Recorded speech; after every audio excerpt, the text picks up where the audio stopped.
this is Aoife from womenshealthdublin.ie. In this video we're going to do squat for pelvic floor. This is probably one of my favourite exercises because it's easy to do, you don't need a mat. You can even progress it to do while you're holding baby or in the kitchen or maybe not out and about with your friends, but you definitely don't need the same amount of space and preparation. It's also really functional, so every time we get up and down off a seat we're squatting.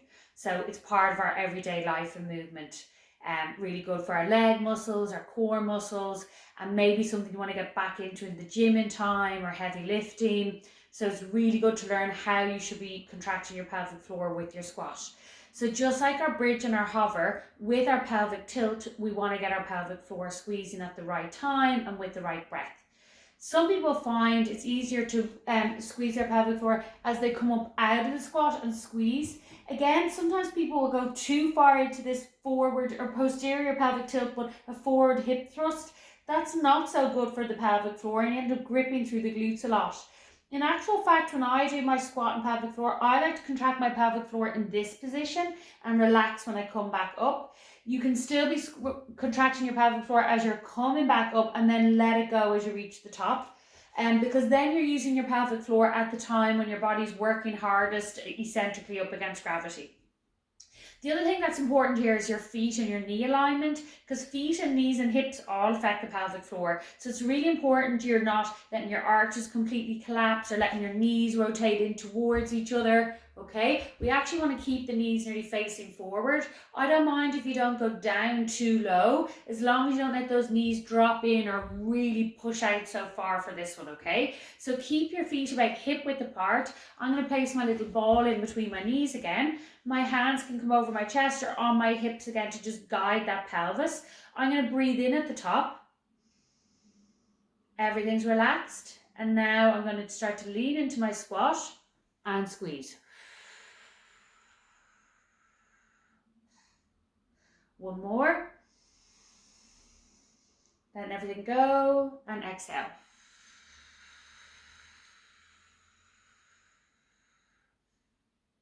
So huffing at the end just to really drive that diaphragm down, squeezing the pelvic floor all the way up until I tell you to breathe in again to let go. I'm going to do the last few from the side. So we've done 2 already, we're going to do 8 more. So breathe it in, watching that neck position as well. Exhale.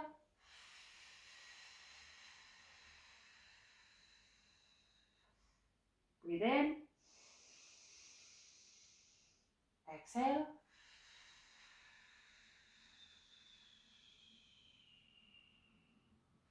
Breathe in. Exhale.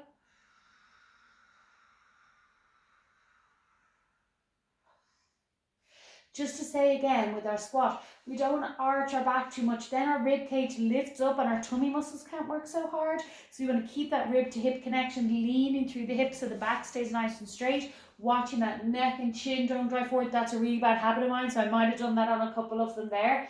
And then the other thing to say is to huff at the end point, is to get the hips back as if you're trying to sit down. So don't let the knees go forward in front of you. Again, when you're pregnant and you get up off the seat, you're kind of scooping up like this. So sometimes our brain forgets, how are we supposed to get up and down off the seat now? And it can lead us into bad habits, cause pelvic girdle pain, cause weakness in the pelvic floor because we've been like this, and I'm the same. So I'm trying to retrain my body to do what it used to do 10 months ago.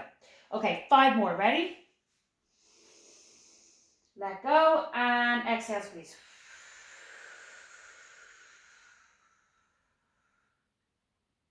Breathe in. Exhale.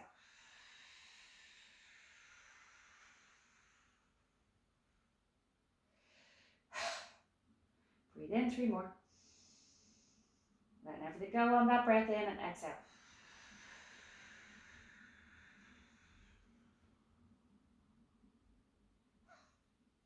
Two more.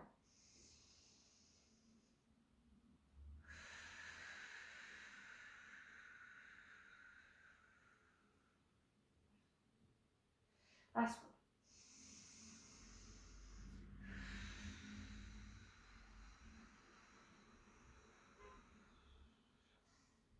Okay, we're going to do 10 fast now. So hip thrusters is what we're really doing in here.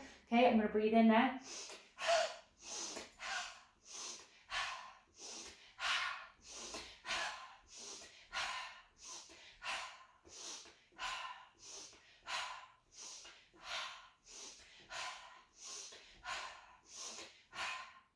So those fast ones people will probably find the hardest. Again, this is something I've trained and practiced on. We're trying to get that fast contraction with the exhale. That is harder, takes a little bit of practice. Some of you might find it easier to breathe in. But see the way I'm jamming forward, that really doesn't suit me. I just jam forward way too much and then I don't get that really nice pelvic floor contraction. So I think that's why I like it better going back, trying to get my glutes to help me a little bit more. So look, if you rather go forward, I want you to feel like yourself at home when you practice, where to get that best contraction. These exercises are based on the Pilates course that I did. And they used basically the electrodes plugged into all these muscles to find where do you get the optimum contraction. So they really are evidence-based, and they show that when we work the breath and the glutes and the abs and everything works together, that we get this really strong pelvic floor contraction. So I want you to feel at home, am I feeling this? Am I getting this right? If not, I need to go in for one-on-one assessment. It's not just doing everything over the internet. So practice it. Again, be ready for our lives and be ready for getting up and down off the couch with that baby and learning how to get that pelvic floor working during these functional movements. I'm Aoife from womenshealthdublin.ie.